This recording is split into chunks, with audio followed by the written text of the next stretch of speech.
Okay, I want to start to introduce Professor Wang, who is currently teaching at NYU, and she used to teach at Harvard, Northwestern, McGill, and the place I met her is at Harvard China Forum, where I was the speaker, and she is in the audience, and then we chat briefly, and now she is the speaker.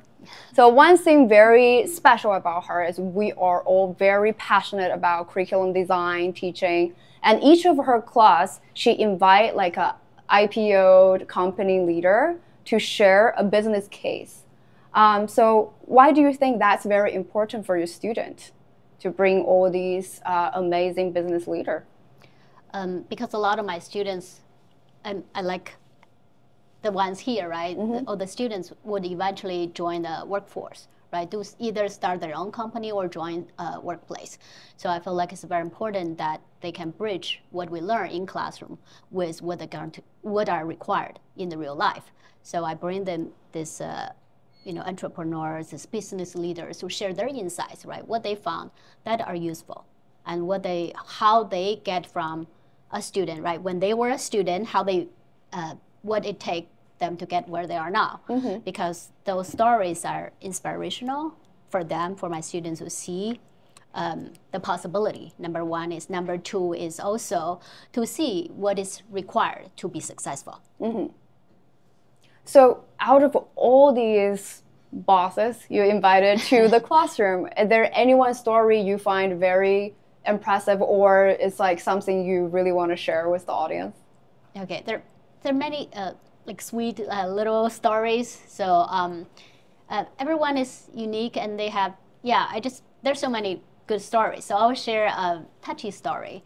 It's actually I don't know if you know Fantuan. It's the Canadian multinational company. The founder is Randy Wu. He found Fantuan in Canada. It's the food delivery. Yeah, right? now it's it used to be a food delivery platform. Now it's a lifestyle platform. They've been growing. Lifestyle platform. Yeah. Mm-hmm. So they've been growing exponentially in the past few years. Mm-hmm. I think they're gonna IPO probably very soon. So, Mm-hmm. So what he shared is when he came from Hunan in a small village. Oh, my hometown. Oh, Yeah. Also my hometown. Oh, really? Next time. Yeah. So Yeah. he said it took him 20 hours to travel to a rural place in Canada, where he will be a study abroad student, right, international student. So he decided, in order to immerse himself in the language and culture, he decided to do homestay. So he stayed in a Canadian, he has Canadian parents who will host him. After 20 hours traveling, he arrived, and his Canadian parents were so nice to him. And because even before he arrived, they asked him, "Oh, where are you from?" Okay, Hunan. What? Then so they did a little research and say, "Okay, what Hunan people like?" So what do people like? You will probably guess chili, right? Yeah. Yeah. It's spicy food. Yes. Spicy. He said, okay, and they also like rice, not flour, not bread. Yeah. So okay. So when he arrived and he was very hungry, he was so tired. They say the dinner is ready. So they brought him to the table, the dining table, and he saw a bowl of rice, and the plate with two chilies. Two peppers? Yeah, Just two two? chilies. Yeah. Okay. One red and one green, and they also put it in the egg. So, He likes, right? he likes it, but it also, you sort of feel like after 20 hours you were thinking more authentic Chinese. Uh-huh. He was moved, but he also feel like, there's so much work to be done, right? To help, there's so many overseas Chinese, right? That moment, he's like, I'm very appreciative of my Canadian parents are making the effort. I'm also stunned how little they know about China. And I'm also very sympathetic about all my fellow overseas Chinese. What a tough life to be abroad. Mm-hmm. And he was like crying a little bit. He said, yeah, I like it. So he thought, and their parents thought, his parents thought, he was touched.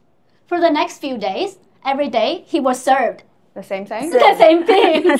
Wow. Simple Chinese food. Yeah, and then, so after, actually, even before he graduated, he started to Fantuan. That's how it starts. So That's how he started his business, Right. entrepreneurship. right. So he wants to make every Chinese to feel home, to bring authentic food to their doorstep. Oh, that's where the idea comes from. Yes. Okay, that's actually a very touching story. Yes. Yeah. Everybody here, or say students here, they have their own story, so they can have many concepts or ideas to start their own business. Exactly. That's- Exactly. Yeah, that's the main reason or motivation to start their own business here.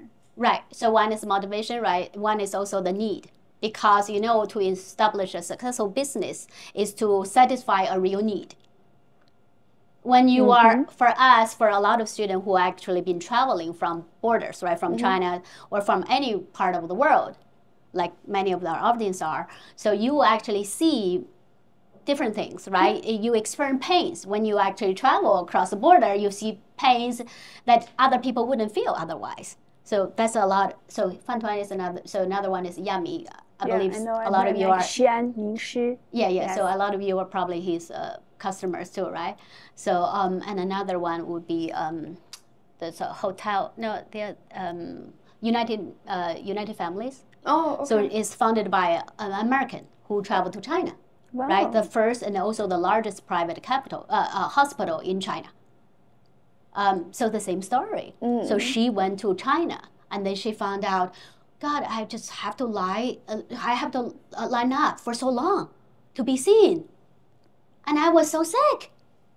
And it's like I want to, you know, I feel like the Chinese can and should enjoy a better service. So he brought this private. American business model to China. China. So it's like a fast food here. Yeah. yeah. So there's like a private hospital. It's really in the similar concept, but better service, or easier for the people to use. Yeah. So basically, from all these cases, we can tell, like, if you want to be a successful entrepreneur, you really need to first identify like an issue, a problem, a need, and then try to find the best way to solve that problem. And also with a very strong motivation. Yes. Right? That's where all these touching stories come from. Right. And I feel very personally honored because I will be joining her class as well. Wow. Become part of the class. So I'm very excited. Me too. Yeah, and so your class is interdisciplinary. Can you explain a little bit to the audience, like what's the class focus on and why do you want to bring different majors together? So I have created 2 new courses. One is called Cultural Insights of Business Communication. One is called Cultural Insights of Cross-Border Business. So there are sister courses. One is focused on communication. One is focused on business strategy. Both are focused on US and China. The reason I created because I found there's so much need and no one was doing it as far as I know. Yeah. So I thought, I want to do it, I can do it. So I put myself to work in the past 6 years, studying, researching, and then finally launched it. It's really amazing. That's really amazing. It's a And lot that's of work. really what the people here need. What they want to know, the difference between China and American culture, and you can build a bridge between that two different culture. Yeah. I really think it's personally important to me. I raised my kid here. I think everyone deserves and really want a better future, more collaborative environment, and also, I do feel like intercultural communication skill is so important because every culture has a very specific way to do business, especially. So I used to be an interpreter for a little bit after graduate. So when I go to a business, like a Japanese business meeting, actually there will be one person, like that meeting, there's one person sitting in the corner, won't talk, very quiet, but that person is the decision maker. So as an interpreter, my job is actually not translating that much. It's more like read the room because the people speak English, actually. So I think sometimes people don't quite understand, and that's creating an issue. And her class is actually solving the problem. Yes. Yeah. And from all the students you see, right? How do you feel like teaching the students right now? I love them. I really, I sincerely admire the students, the young generation. I think they are very knowledgeable, to be honest. They know so much. So I constantly have to learn all the time to keep up because they really know so much. And then they're also very capable. You will find ways to resolve their problems. Yeah, because I need to bring value, right? As a teacher, so to help them, right, to be better. But they're really good.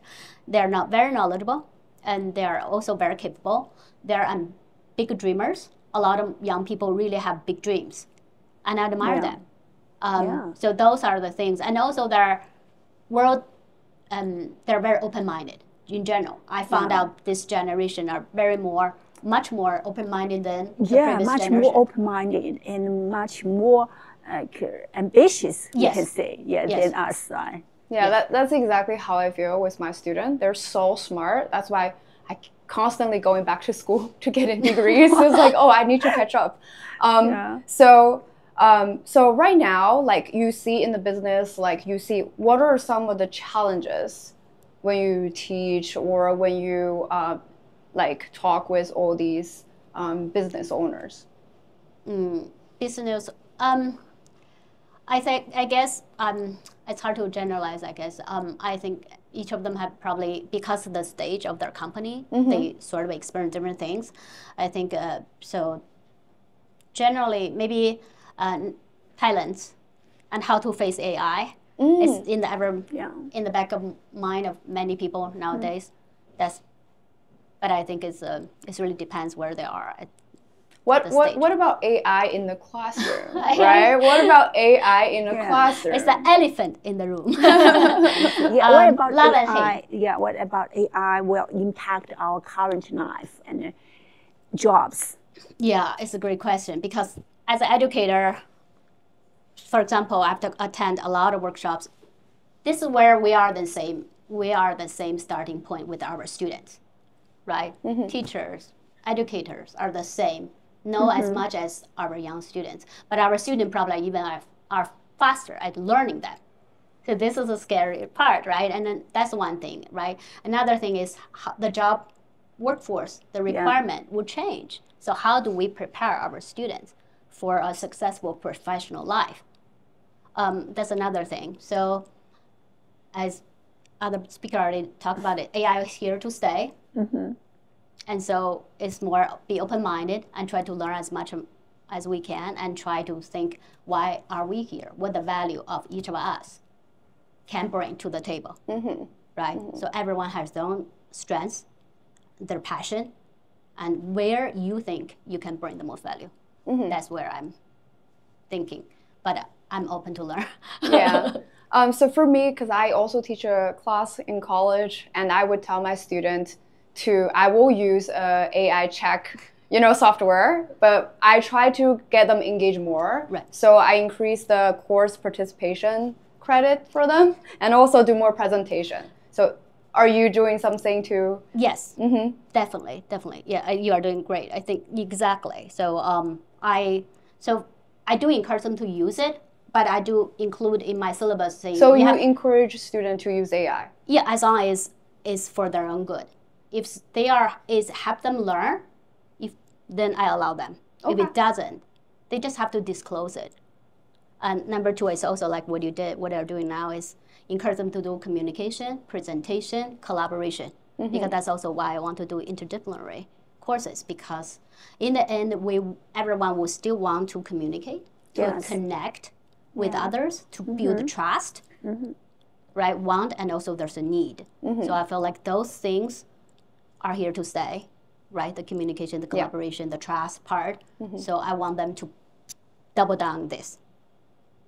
Yeah, so like you, I really believe like interdisciplinary skill, and your class is bridging culture and business.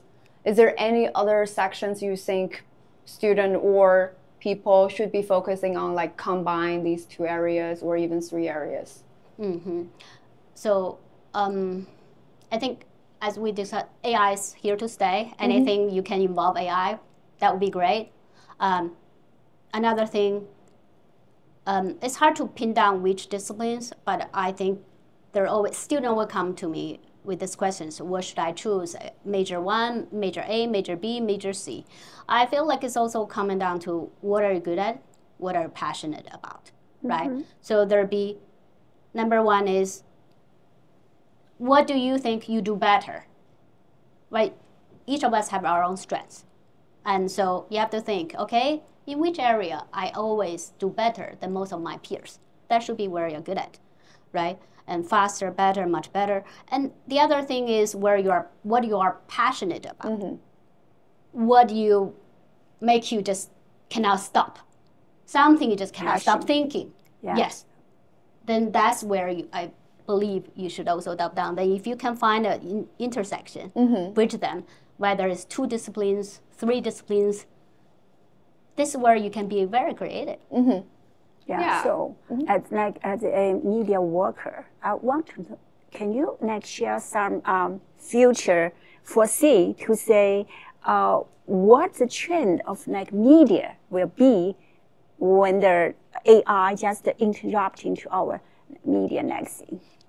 That part I won't be able to answer. I feel like I want to know too. Okay. I would want to hear your insight. What do you think?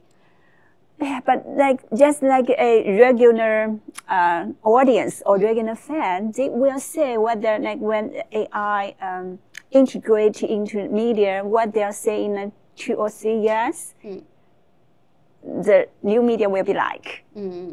Yeah, I don't know. Could you it's a share great question. your thought? But I think, I always thought humans, we like to connect with people, right? So Yes. their deep emotion, you need to be genuine, right? Full in. Yeah, so even your content, right? The content you create and the content, how you deliver them is genuine. That part, I believe, in order to make people like your post, to start to watch it, to finish and really like it, you really need to touch their feelings, emotions.